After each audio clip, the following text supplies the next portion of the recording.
Whatever you do, don't let them take the mittens off, all right? Okay. Bye-bye. Okay, mwah. Bye, my sweetheart. Oh. Hi, Brooke. Could you stand some company?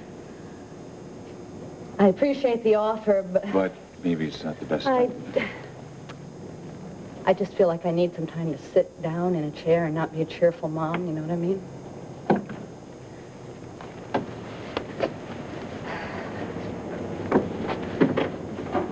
I saw Edmund last night. Did you get a chance to talk?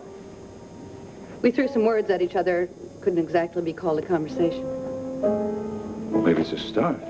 I'm glad to hear that, because you guys really have something special, Brooke. Yeah, maybe we did for a minute, Jack, at the beginning, but Edmund's obsession killed the potential of anything. I mean, I basically was just holding on to something at the end that was already dead. I don't believe that. Well, that's your prerogative. Brooke, I just think that you should think about this before you walk away from it. Boy, when you start defending somebody, you don't stop, do you? Brooke, I'm not trying to defend Edmund. I'm just trying to cast some kind of an objective viewpoint on this. Well, you're failing in a big way. Brooke, you have to admit that Edmund has had a pretty hard time of it, right? Oh, poor misunderstood Edmund. He's had it so tough, hasn't he? Isn't it a shame that he couldn't find some woman who could understand his unfathomable pain? Damn it, Brooke, he did. You. Jack, you know what? You can shore Edmund up all you want. You just leave me out of it, okay? Look. Brooke, I will be the first to admit that you have taken things from Edmund that no woman should ever take from any man. But you have to admit, damn it, that there were some extraordinary circumstances surrounding this. And Edmund is an extraordinary man, and together, you two are extraordinary. Remind me next time to pick somebody ordinary. No, you wouldn't settle for ordinary, even if you could. Is this your unbiased, objective opinion? I love you, Brooke. And I happen to think the world of Edmund, too. And I'd like to see you two happy. But unless you can figure out a way to get back together, I'm afraid you two are just going to be nothing but miserable. It's never going to happen, Jack. And there's only one reason why. Edmund.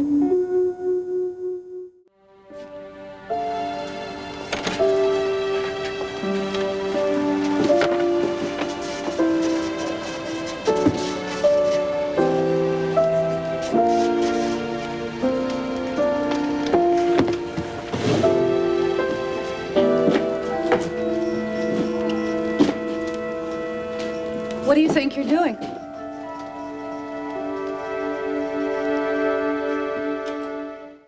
Sorry. For what? Nothing. I thought you had an editor's meeting. It was canceled. Well, I wanted to get this junk out of here without bothering you. Once again, what do you think you're doing? What does it look like? I'm clearing out my desk. Don't worry, I'm not taking any Tempo property. I believe these are yours. Well, thanks for the notice. I'll be out of here in 10 minutes. I guess when you achieve Merrickhood, it earns you the right to skip over bourgeois details like letters of resignation. I'm leaving because I was pretty sure I was fired. Did you see a pink slip anywhere? No, nothing in writing. I kept Carter Jones on staff as long as he did his job. The only reason I fired him is because he was using Temple property to harass Galen. Now, unless your exploits in Budapest have cramped your writing style or someone is going to charge you with something and you're going to end up in jail, I'm not going to fire you. If you are quitting, then you can tell payroll where to send your last check. Wait, Brooke. Tell me you think we can still work together.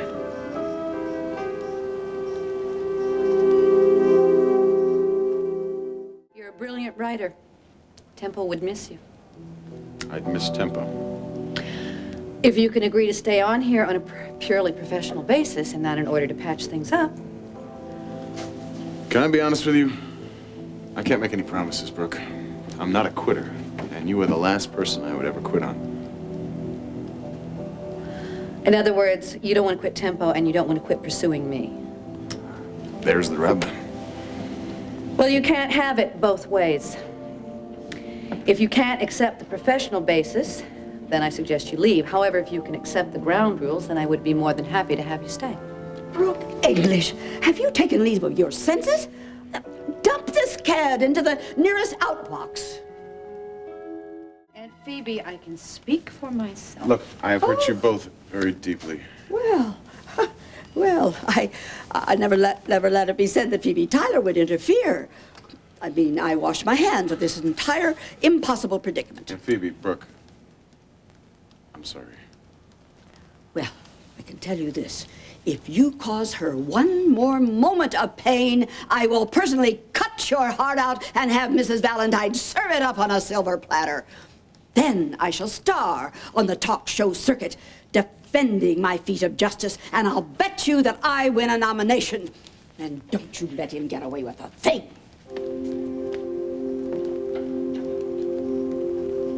Great. Now Phoebe's got me on her most wanted list. You tore your own ticket. Yeah, it's true. It's my fault.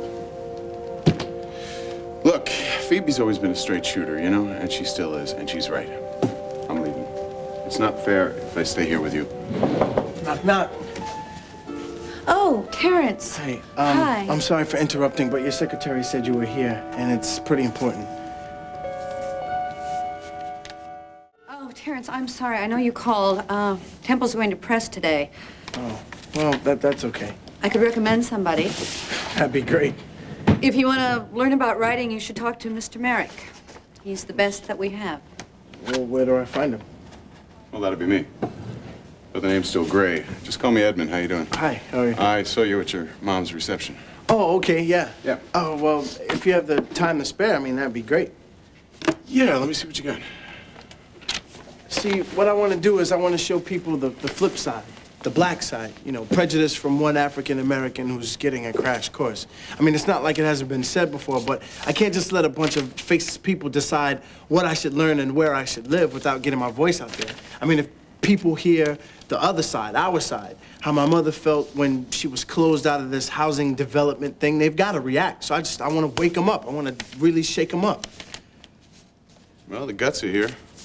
Strikes a chord. Well, then it's okay? Well, if you want to get across how angry you are, yeah, it's fine, but it needs more. So what, is the grammar all screwed up, or? Listen, if you want to make people who've never met you, who are not anything like you, if you want to move them, if you want to convince them, change their minds, well, then you got some work to do. I don't have the time. Well, make the time. Now, listen, I just learned a major life lesson not too long ago, and that's about anger, all right? It can move mountains, but it can also bring the whole world crashing down around you. Now, from the first page here, you're just ranting and raving.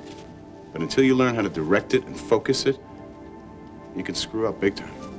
Well, I don't want this to be just a preachy puff piece. I mean... Well, I wouldn't waste my time with any guy who would. I'm not going to pull any punches in my criticism. Well, I don't want you to, because I mean, I really want this to matter, so just tell me what I did wrong. Okay. So, would you mind looking over a rewrite? Well, I don't have a lot to do these days, so, sure. Why not pass the torch? I mean, I'll pump it out, like you said. Good. Here you go. Listen, why don't you, I'll give you my home number. I'm not going to be spending a lot of time here at Tempo. Oh, all right, okay. You can't leave now. Brooke, listen, trust me, I know what I'm doing. I'm just beginning work on the redlining expose. You can handle those bigots without me. Tom and Livia really could use your help. And if you and Terrence could get this letter of his together, we could use it as a sidebar. Oh, man, that would be cool. You are too talented a writer, Edmund. I can't lose you to the competition. I gotta run. But thanks again. I'll call you. Thanks, Brooke. Yeah. All right. All right, hey, take it easy on the first persons, okay? Yeah. Thanks. Kid's got talent. You were very supportive. Yeah. Listen, honey, you know I want to stay here. We're a great team. I can't afford to lose my best writer. I think that Perkins should do your edits, though, from now on. Why? Perkins is a lousy editor. Not hard enough on me. Maybe you're right. but I think you could be a little less biased.